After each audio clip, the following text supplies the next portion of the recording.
વિદ્યાર્થી મિત્રો, ધોરણ 11 આંકડાશાસ્ત્રની અંદર આપણે ગણ માહિતીના જે પ્રાપ્તિ સ્થાનો એમાં પ્રકાશિત સ્વરૂપના પ્રાપ્તિ સ્થાનો એમાં છેલ્લે સરકારી પ્રાપ્તિ સ્થાનો અને અર્ધ સરકારી પ્રાપ્તિ સ્થાનોની વાત કરી હતી. હવે જે ત્રીજા મુદ્દાની વાત કરીએ જે પ્રકાશિત પ્રાપ્તિ સ્થાનોમાં આંતરરાષ્ટ્રીય પ્રકાશનો દ્વારા જે માહિતી પ્રકાશિત કરવામાં આવે એની અંદર આપણે અગાઉ પણ મેં તમને વાત કરી હતી યુએનઓ, યુનાઇટેડ નેશન ઓર્ગેનાઇઝેશન, સંયુક્ત રાષ્ટ્ર સંઘ, એના દ્વારા પણ માહિતી પ્રકાશિત કરવામાં આવે. ત્યાર પછી IMF, ઇન્ટરનેશનલ મોનેટરી ફંડ, આંતરરાષ્ટ્રીય નાણાકીય ભંડોળ, જેના આપણે IMF, અને IMF નું પૂરું નામ પણ તમને વિદ્યાર્થી મિત્રો પૂછે તો ઇન્ટરનેશનલ મોનેટરી ફંડ, આંતરરાષ્ટ્રીય નાણાં ભંડોળ. ત્યાર પછી ILO, ઇન્ટરનેશનલ લેબર ઓર્ગેનાઇઝેશન, આંતરરાષ્ટ્રીય મજૂર સંગઠન. તો આ બધી જે સંગઠનો છે આ બધા આંતરરાષ્ટ્રીય સંગઠનો છે, એના દ્વારા નાણાકીય બાબતોમાં, મજદૂરોના લગતા બાબતોમાં જુદી જુદી માહિતી આપણને એમાંથી પ્રાપ્ત થઈ શકે છે. તો યુનો, IMF, ILO આ બધા દ્વારા જે માહિતી પ્રકાશિત થાય છે એ આંતરરાષ્ટ્રીય પ્રકાશનો તરીકે. ત્યાર પછી આપણા દેશની અંદર જુદી જુદી સંશોધક સંસ્થાઓ આવેલી છે.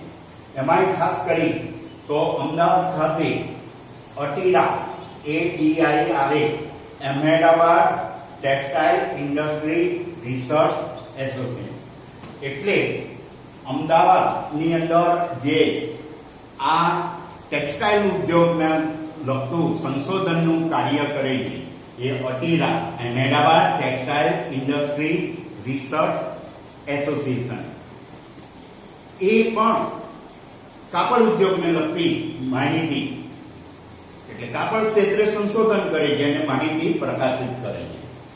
બીજું physical research laboratory, physical research laboratory એટલે ભૌતિક વિજ્ઞાન ક્ષેત્રે જે કંઈ સંશોધન થાય એ લેબોરેટરીની અંદર આવા ભૌતિક વિજ્ઞાન ક્ષેત્રે જુદા જુદા સંશોધન થાય છે અને એના અંગેની માહિતી PLM દ્વારા બહાર પાડવામાં આવે. એ સિવાય IEG, institute of economics growth, એના દ્વારા પણ જે અર્થશાસ્ત્રને લગતી માહિતી બહાર પાડવામાં આવે. National council of applied economics research, એના દ્વારા પણ માહિતી બહાર પાડવામાં આવે. તો આ બધી સંશોધક સંસ્થાઓ દ્વારા જે જુદી જુદી એવી રીતના આપણા ભાવનગર ખાતે salt and marine research laboratory આવેલી છે. એના દ્વારા પણ જે મીઠું અને જે ખનિજ સંપત્તિ એના અંગેની જે સંશોધનો થાય એની માહિતી એ પૂરી પાડવામાં આવે. એ સિવાય એનાથી આગળ વાત કરીએ તો પાંચમો મુદ્દો આવશે આપણો જે પ્રકાશિત સ્વરૂપના પ્રાપ્તિ સ્થાનો એની અંદર તો સ્થાનિક સ્વરાજ્યની સંસ્થાઓ. પાંચમો મુદ્દો સ્થાનિક સ્વરાજ્યની સંસ્થાઓ દ્વારા. તો સ્થાનિક સ્વરાજ્યની સંસ્થાઓની અંદર તમારે ખાસ યાદ રાખવાનું, ધારો કે આપણું વડોદરા છે એની સ્થાનિક સ્વરાજ્યની સંસ્થાઓ એના વિશે ટૂંકમાં વાત કરી દઉં તો ખાસ કરી અને આપણા વડોદરાનું છે તો વડોદરા મહાનગર સેવા સદન, સુરત મહાનગર સેવા સદન. તો આવી જે સ્થાનિક કક્ષાએ આવી જે કઈ સંસ્થાઓ છે એ સ્થાનિક સ્વરાજ્યની સંસ્થાઓ, કોઈ ગ્રામ પંચાયત હોય, જિલ્લા પંચાયત હોય, એ બધા દ્વારા અને આપણા જે રાજ્યની અંદર એગ્રીકલ્ચરલ યુનિવર્સિટી આવેલી છે તો ગુજરાત એગ્રીકલ્ચરલ યુનિવર્સિટી જે કે એવી બધી જે કઈ જુદી જુદી યુનિવર્સિટી એ એમના વાર્ષિક અહેવાલો બહાર પાડે છે અને એના દ્વારા પણ આપણને માહિતી પ્રાપ્ત થાય છે. ત્યાર પછી વેપારી અને વ્યવસાયિક સંસ્થાના પ્રકાશનો. વ્યાપારી અને વ્યવસાયિક સંસ્થાના જે પ્રકાશનો એની અંદર federation of Indian chambers of commerce એના દ્વારા, એટલે ફેડરેશન છે આખું એનું, chamber of commerce and industry એનું આખું ફેડરેશન, એના દ્વારા જે પ્રકાશિત થાય છે એ જર્નલ ઇકોનોમિક્સ ટ્રેન્ડ એ પ્રકાશિત થાય છે. ચાર્ટર્ડ એકાઉન્ટ ઇન્સ્ટિટ્યૂટ એના દ્વારા ફોરેન ટ્રેડ નામનું માહિતી પ્રકાશિત કરે છે ફોરેન ટ્રેડ દ્વારા. તો આવી રીતના આ વેપારી અને વ્યવસાયિક સંગઠનો છે એના દ્વારા. ત્યાર પછી પ્રકાશિત સ્વરૂપમાં તો ઘણી વખત આપણને જુદા જુદા વર્તમાન પત્રો, ન્યૂઝપેપરની અંદર અને સામયિકોની અંદર પણ આવી જુદી જુદી માહિતી પ્રાપ્ત થાય છે. ખાસ કરીને અર્થશાસ્ત્ર છે, વાણિજ્ય, વેપાર, રમતગમત એવા બધા ક્ષેત્રોની જે માહિતી છે એ આપણને ઇકોનોમિક્સ એન્ડ પોલિટિકલ વીકલી નામનું સામયિક આવે છે. એની અંદર ઇકોનોમિક્સ એન્ડ પોલિટિકલ વીકલી એટલે અઠવાડિયે બહાર પડે છે. Commerce, business today, financial express એવા જુદા જુદા વર્તમાન પત્રો છે, આવા સામયિકો છે, એના દ્વારા પણ આપણને માહિતી પ્રાપ્ત થાય છે. તો આ બધા તમારે પ્રકાશિત પ્રાપ્તિસ્થાનો.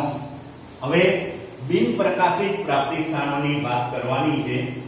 ગૌણ માહિતી મેળવવાની બીજી રીત છે બિન પ્રકાશિત પ્રાપ્તિસ્થાનો. બિન પ્રકાશિત પ્રાપ્તિસ્થાનો એટલે આ બિન પ્રકાશિત પ્રાપ્તિસ્થાનો દ્વારા મળતી ગૌણ માહિતી. તો કેટલીક સંસ્થાઓ દ્વારા કેટલીક માહિતી પ્રકાશિત કરતા નથી, છાપતા નથી, પણ ખાસ કરી આપણે એની પાસે વિનંતી કરી અને ખાનગી સંસ્થા હોય કે કોઈ જાહેર સંગઠનો હોય એના દ્વારા એ પોતે પોતાના સંદર્ભ માટે આવી કોઈ માહિતી તૈયાર કરે છે અને એ એના પોતાના આંતરિક અહેવાલ સ્વરૂપે એ રાખે છે. તો એવી એ માહિતી પોતે પ્રકાશિત કરતા નથી, પરંતુ એવી સંસ્થાઓ કે એવા સંગઠનો એ પોતાના અહેવાલ દ્વારા એ માહિતી એમની પાસે રાખે છે. એ બહાર છાપતા નથી, પ્રકાશિત કરતા નથી, પરંતુ આપણે જરૂરિયાત હોય તો એને કોઈ વિનંતી કરીએ તો એ માહિતી આપણે મેળવી શકીએ છીએ. દાખલા તરીકે કોઈ કંપની હોય તો એક કારખાનું હોય તો એની અંદર જે કોઈ કામદારો વ્યવસાય કરતા હોય એ કામદારો વિશેની માહિતી હોય, જેવી કે કામદારોનો પગાર છે, એનો નોકરીનો સમય છે, એમનું શૈક્ષણિક સ્તર છે. પછી આપણા રાજ્ય કે દેશની અંદર જુદી જુદી યુનિવર્સિટીઓ આવેલી છે, તો એ યુનિવર્સિટીની અંદર જે સંશોધનનું કાર્ય કરતા હોય છે એ પીએચડીના મહાન નિબંધો હોય અને એનો રેફરન્સ તરીકે કોઈ સંશોધકને જરૂર હોય તો એ પણ ત્યાંથી એ વિનંતી કરી અને મેળવી શકે છે. તો આવી એ માહિતી એ બિન પ્રકાશિત સ્વરૂપની. હવે છેલ્લો મુદ્દો છે આ પ્રકરણનો, તો ગૌણ માહિતી મેળવતી વખતે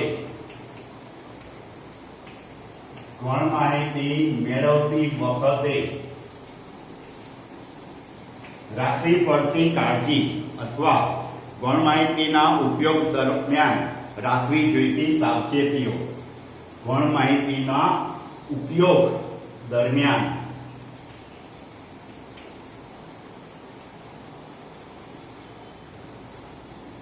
રાખવી જોઈતી સાવચેતીઓ.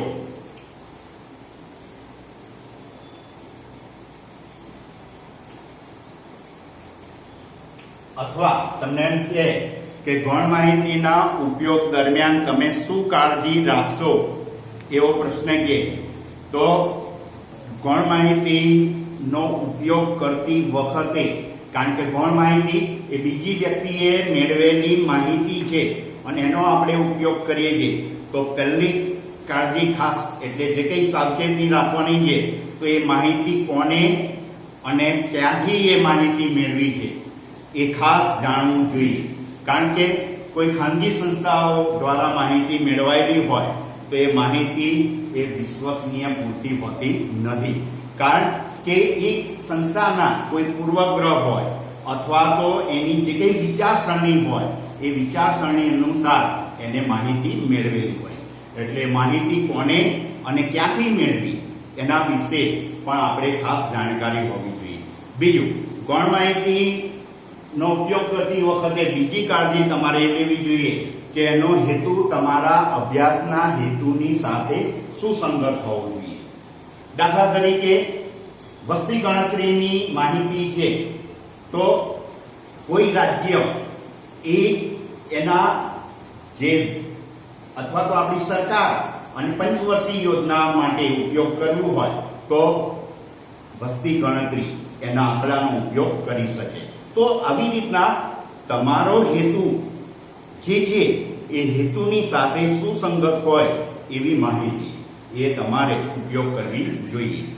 એવી રીતના એનાથી આગળ વાત કરીએ તો જે આપણે માહિતી જે એકત્રિત કરેલી માહિતી જેનો આપણે ગૌણ માહિતી તરીકે ઉપયોગ કરવાના છે એ માહિતી ખૂબ જૂની ના હોવી જોઈએ. એટલે એ માહિતી બહુ જ ભૂતકાળની, દાખલા તરીકે તમારે અત્યારે કોઈ વસ્તુના ભાવની કે કોઈ વસ્તુનો સૂચકાંક મેળવવો છે કે ભાવમાં કેટલો સાપેક્ષ વધારો થયો, તો ભૂતકાળ બહુ જૂની માહિતી હોય અને એના આધારે એની સાથે સરખામણી કરો તો એ યોગ્ય નથી. એટલે એકત્રિત કરેલી માહિતી ખૂબ જૂની હોવી જોઈએ નહીં. બીજું, આજે કઈ ગૌણ માહિતી છે એનું કાર્યક્ષેત્ર શું છે, એ કયા વિસ્તાર માટે મેળવાયેલી હતી એ પણ, અને એ ગૌણ માહિતીમાં જે કઈ પદો આવતા હોય એ પદોનો અર્થ એટલે કે એ પદો વિશે સમજ હોવી જોઈએ. એ પદોની વ્યાખ્યાથી આપણે પરિચિત હોવા જોઈએ. ત્યાર પછી જે ઘણી વખતે સીધી આગણિત કરેલી માહિતી, એ આગણિત કરેલી માહિતી હોય તો એનો ઉપયોગ આપણે કરવો જોઈએ નહીં. એટલે સીધી આગણિત કરેલી ગૌણ માહિતીનો આપણે ઉપયોગ કરવાનો ટાળવું જોઈએ. ત્યાર પછી જે ગૌણ માહિતીનો આપણે ઉપયોગ કરવાનો છે એ માહિતી કઈ રીત દ્વારા મેળવાયેલી છે, એ જે આપણે જુદી જુદી રીતો વિશે ભણ્યા, પ્રત્યક્ષ તપાસ, પરોક્ષ તપાસ, પ્રશ્નાવલીની રીત, તો એ જે ગૌણ માહિતી હતી એ જેને મેળવી એ એટલે કે જે પ્રાથમિક સ્વરૂપની માહિતી હતી એનો આપણે ગૌણ માહિતી તરીકે ઉપયોગ કરીએ છીએ. તો એ ગૌણ માહિતી કઈ રીત દ્વારા મેળવાયેલી છે અને એ રીત વિશે જાણકારી હોવી જોઈએ, અને એ રીતના જે લાભ અને ગેરલાભ એનાથી પણ તમે પરિચિત હોવા જોઈએ. તો વિદ્યાર્થી મિત્રો, આ ગૌણ માહિતીમાં આપણે આ બાબતની કાળજી રાખવી જોઈએ. ફરીથી તમને યાદ કરાવી દઉં, આ ગૌણ માહિતી કોને મેળવી છે, ક્યાંથી મેળવી છે, એ ખાસ ધ્યાનમાં લેવાનું છે પહેલું. બીજું, બને ત્યાં સુધી કોઈ સરકારી સંસ્થાઓ એ માહિતી મેળવેલી હોય તો વધારે વિશ્વસનીય હોય, પરંતુ કોઈ ખાનગી સંસ્થાએ માહિતી મેળવી હોય તો એનો પૂર્વગ્રહ કે એની વિચારસરણી અનુસાર એને માહિતી મેળવી હોય. બીજું, ગૌણ માહિતી મેળવવાનો હેતુ આપણા અભ્યાસના હેતુની સાથે સુસંગત હોવો જોઈએ. એટલે તમારો શેના વિશે અભ્યાસ કરવાનો છે એ હેતુને બંધબેસતી હોય એવી ગૌણ માહિતીનો તમારે ઉપયોગ કરવા જોઈએ. દાખલા તરીકે તમારે કોઈના અભ્યાસ બાબતે, કોઈ વર્ગના વિદ્યાર્થીઓના અભ્યાસ અંગેની માહિતી, અભ્યાસ અંગેનું કાર્ય હોય, એના વિશેનું સંશોધન હોય, તો તમે એના શોખ અથવા તો રમતગમત એના વિશેની માહિતીનો ઉપયોગ કરો તો એ યોગ્ય નથી. બીજું, જે માહિતી એક જ તમે મેળવવાના છો, જેનો ઉપયોગ કરવાના છો, તો એ માહિતી તરીકે જે ભૂતકાળની જૂની માહિતી હોય એનો ખાસ ધ્યાનમાં લેવું જોઈએ કે એવી માહિતી, બહુ જૂની માહિતી હોય એનો ઉપયોગ કરવો જોઈએ નહીં. બીજું, ગૌણ માહિતીનું કાર્યક્ષેત્ર એ કયા વિસ્તાર માટે, કેટલી ઉંમરની વ્યક્તિઓ માટે, કયા વિસ્તારમાંથી મેળવી છે એ પણ જાણવું જોઈએ. એની અંદર આવતા પદો વિશે પણ આપણને ખબર હોવી જોઈએ. ગૌણ માહિતી તરીકે સીધી આગણિત કરેલી માહિતીનો પણ ઉપયોગ કરવો જોઈએ નહીં. અને એ કઈ રીતે એ ગૌણ માહિતી મેળવેલી છે અને એના લાભ અને ગેરલાભથી પરિચિત હોવા જોઈએ તો આ પહેલા પ્રકરણના દરેક મુદ્દાની મેં તમને ચર્ચા કરી છે. છેલ્લો જે આપણે ગૌણ માહિતી, એના પ્રાપ્તિ સ્થાનો, પ્રકાશિત સ્વરૂપના પ્રાપ્તિ સ્થાનો, બિન પ્રકાશિત પ્રાપ્તિ સ્થાનો, ગૌણ માહિતીના ઉપયોગ દરમિયાન કઈ બાબતો બરાબર, કઈ સાવચેતીઓ રાખવી જોઈતી સાવચેતીઓ, અથવા એવું પૂછે કઈ બાબતની કાળજી રાખવી જોઈએ. તો આ પ્રમાણે તમે પાઠ્યપુસ્તકનો પણ અભ્યાસ કરશો, વિડીયો જોશો અને તૈયારી કરજો. જરૂર પડે તો લખતા પણ રહેજો. Thank you.